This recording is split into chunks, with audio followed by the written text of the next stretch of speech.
சூப்பரான ஒரு side dish recipe தான் பார்க்க போகிறோம். இதுக்கு நான் இன்றைக்கி 5 முட்டை 5 தக்காளி வந்து தண்ணியில் நல்லா வேக வச்சு வச்சுருக்கேன். ஸோ இந்த மாதிரி முட்டையில் கோடு கோடாக வந்து போட்டுக்கோங்க. அப்போ தான் கிரேவி பண்ணும்போது மசாலா நல்லா இறங்கும். அதே மாதிரி வேக வச்சுருக்க தக்காளியில் நான் தோல் வந்து தனியாக எடுத்துடுறேன். ஸோ அப்போ தான் வந்து நல்லா க்ரீமியான கிரேவியாக நமக்கு கிடைக்கும். இப்போது இந்த நம்ம வேக வச்சுருக்க தக்காளியை வந்து இந்த மாதிரி குட்டி குட்டி பீசஸாக வந்து கட் பண்ணி எடுத்துக்கலாம். இதே மாதிரி எல்லா தக்காளியும் வந்து நான் கட் பண்ணி எடுத்துக்கிறேன். கட் பண்ணுறதுக்கு ரொம்பவே ஈஸியாக இருக்கும். இப்போது ஒரு கடாயில் 1 டேபிள் ஸ்பூன் அளவுக்கு ஆயில் ஊற்றிக்கலாம். நான் இன்றைக்கி வந்து கடலெண்ணெய் எடுத்திருக்கேன். இதில் 1 டீஸ்பூன் ஜீரகம், கூடவே 2 பச்சை மிளகா நல்லா ஃபைனாக சாப் பண்ணி போட்டிருக்கேன். கூடயே நல்லா ஃப்ளேவருக்காக 2லேருந்து 3 பூண்டு, கொஞ்சமாக கருவேப்பிலை போட்டு லைட்டாக வந்து மிக்ஸ் பண்ணிக்கலாம். பூண்டோட பச்சை வாசனை நல்லா போகணும்.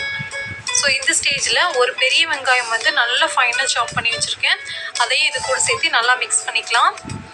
வெங்காயம் நல்லா கோல்டன் ப்ரௌன் கலருக்கு நல்லா வந்து வேகணும். ஸோ அந்தளவுக்கு நம்ம இதை வந்து வதக்கிக்கலாம். அதுதான் நல்ல ஒரு டேஸ்ட் கொடுக்கும். ஸோ பாருங்கள், ஒரு 5 நிமிஷத்துக்கு அப்புறமா வந்து நல்லா வெங்காயம் வந்து வதங்கிடுச்சு.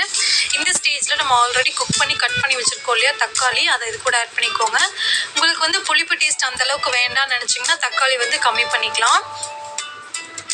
ஸோ இப்போ தக்காளி நல்லா குக் ஆகிற அளவுக்கு வேக விட்டுடலாம். ஸோ தக்காளி வெந்துட்டுருக்க டைமில் ஒரு மிக்ஸி ஜாரில் 1/4 கப் அளவுக்கு தேங்காய், 1/2 டீஸ்பூன் சோம்பு, கூடையே 1 டீஸ்பூன் அளவுக்கு மிளகாத்தூள், 1 டீஸ்பூன் காஷ்மீரி மிளகாத்தூள் நான் சேர்த்து நல்ல ஒரு பேஸ்ட்டை அரைச்சி எடுத்துக்கிறேன். காஷ்மீரி மிளகாத்தூளுக்கு பதிலாக சாதா மிளகாத்தூள் கூட நீங்கள் சேர்த்துக்கலாம். இப்போ பாருங்கள், தக்காளி நல்லா குக் ஆகிடுச்சு. தக்காளி வந்து நல்லா மேஷ் பண்ணி நல்லா திக்காக வந்து இதை நம்ம நல்லா கிளறி விட்டுக்கலாம். ஸோ இப்போ பாருங்கள், இந்த மாதிரி கன்சிஸ்டன்சி ஆனதுக்கப்புறமா நம்ம ஆல்ரெடி அரைச்சி எடுத்து வச்சுருக்கோம் இல்லையா தேங்காய் பேஸ்ட்டு, அதை வந்து இது கூட வந்து ஆட் பண்ணிடலாம். ஸோ இப்போ இது எல்லாத்தையும் சேர்த்து நல்லா வந்து நம்ம மிக்ஸ் பண்ணி எடுத்துக்கலாம். இந்த கிரேவி வந்து சப்பாத்தி, சாதம், நானுக்கெலாம் வந்து சூப்பரான காம்பினேஷனாக இருக்கும். ரெகுலர் கிரேவியை விட கொஞ்சம் டிஃப்ரெண்ட்டான டேஸ்ட்லேயும் இருக்கும். ஸோ இப்போ வந்து இந்த கிரேவிக்கு தேவையான அளவுக்கு தண்ணி ஆட் பண்ணிக்கலாம். இப்போ இந்த கிரேவிக்கு தேவையான அளவு உப்பு ஆட் பண்ணி நல்லா மிக்ஸ் பண்ணிக்கலாம். மிக்ஸ் பண்ணிவிட்டு இதில் டேஸ்ட் பார்த்துக்கோங்க. ஸோ இது வந்து மெயினாக வந்து சப்பாத்திக்கு சூப்பரான ஒரு ஆப்டான கிரேவியாக இருக்கும். பாருங்கள், இந்த மாதிரி நல்லா மிக்ஸ் பண்ணதுக்கப்புறமா இதில் வந்து நான் 1 பச்சை மிளகா ஒரு ஃப்ளேவருக்காக ஆட் பண்ணிக்கிறேன். இதை மூடி வச்சு 5லேருந்து ஒரு 10 நிமிஷம் நல்லா கொதிக்க விடுங்க. ஒரு 5 நிமிஷத்துக்கு அப்புறமா பாருங்கள், நல்லா ஓரளவுக்கு எண்ணெய் பிரிஞ்சு வந்திருக்கு. இப்போ இதில் வந்து நம்ம வேக வச்சு எடுத்து வச்சுருக்கோம் இல்லையா முட்டை, அதை வந்து இது கூட நம்ம ஆட் பண்ணிக்கலாம். இதில் நம்ம எதுக்காக கோடு கூட அதில் வந்து முட்டையில் போட்டுக்கிட்டோன்னா அப்போ தான் மசாலா வந்து நல்லா முட்டையில் இறங்கும், அதுக்காக.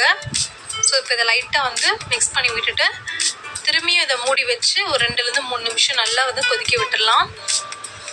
இப்போவே கிரேவி ஓரளவுக்கு திக்காக தான் இருக்குது. இருந்தாலும் முட்டைக்குள்ளே மசாலா இறங்கிறதுக்காக நம்ம மூடி போட்டு வேக வச்சு எடுத்துக்கலாம்.